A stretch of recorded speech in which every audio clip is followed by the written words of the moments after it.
concentré sur l'exposé de M. Venotte sur les petits barrages. Il a parlé, en résumé, il nous a fait comprendre qu'il fallait qu'il y ait des textes clairs en matière de gestion des micro-barrages. Et c'est ce que je soutiens par ce premier point, pour dire qu'en tant qu'acteur sur le terrain, ONG, nous sommes confrontés à des difficultés, surtout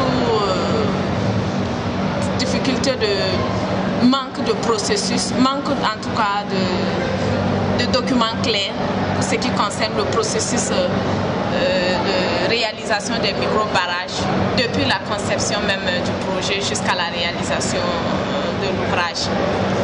Ce que je voulais donner comme exemple, par exemple, nous avons voulu réaliser un micro-barrage dans une de nos zones d'intervention.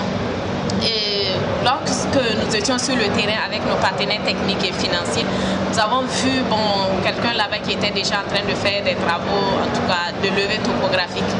Et nous nous sommes intéressés à lui, il a dit que c'est au compte de la FAO qu'il était là.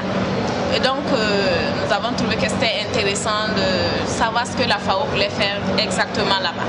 Nous nous sommes renseignés auprès de la mairie.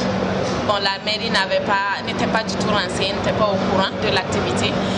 Nous sommes allés vers la direction provinciale de l'agriculture de la province en question. Et c'est là qu'ils ont dit qu'ils étaient au courant, mais ils croient très bien que l'activité que la FAO veut réaliser là-bas ne va pas gêner ce que nous voulons faire. En tout cas, nous n'allons pas nous gêner l'un l'autre. Donc, au moment au début des travaux, nous avons jugé nécessaire de réunir tous les acteurs, ça veut dire la direction provinciale de l'agriculture, la mairie.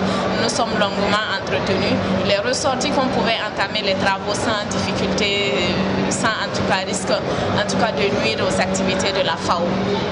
Bien sûr, nous avons été les premiers même à être sur le terrain avant la FAO. Donc, nous nous sommes lancés dans les travaux. À mi-chantier, la FAO est venue et elle a commencé à implanter une série de diguettes en amont même de l'ouvrage.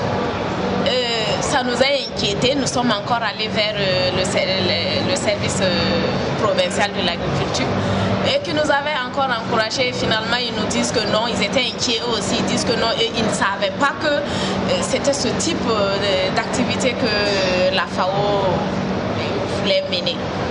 Donc nous-mêmes, étant donné que toutes ces activités étaient en train d'être menées dans l'intérêt de la population, on était un peu embarrassés quelque part en nous posant des questions. Est-ce que l'ouvrage que nous sommes en train de réaliser ne va pas vraiment déranger, ne va pas en tout cas empêcher la FAO d'atteindre ses objectifs?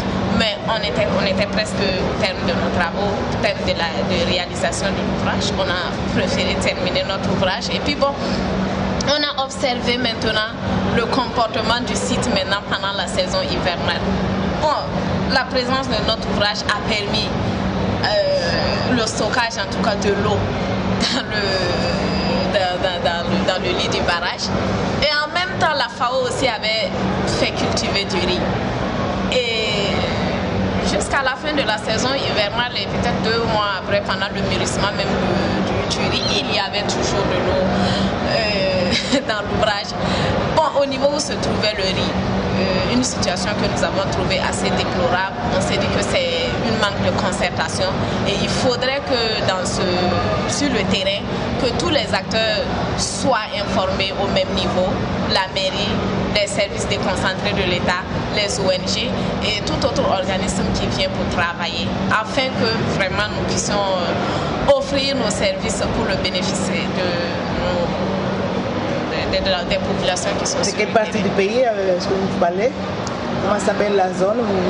La province, c'est particulièrement la province de la Sicile.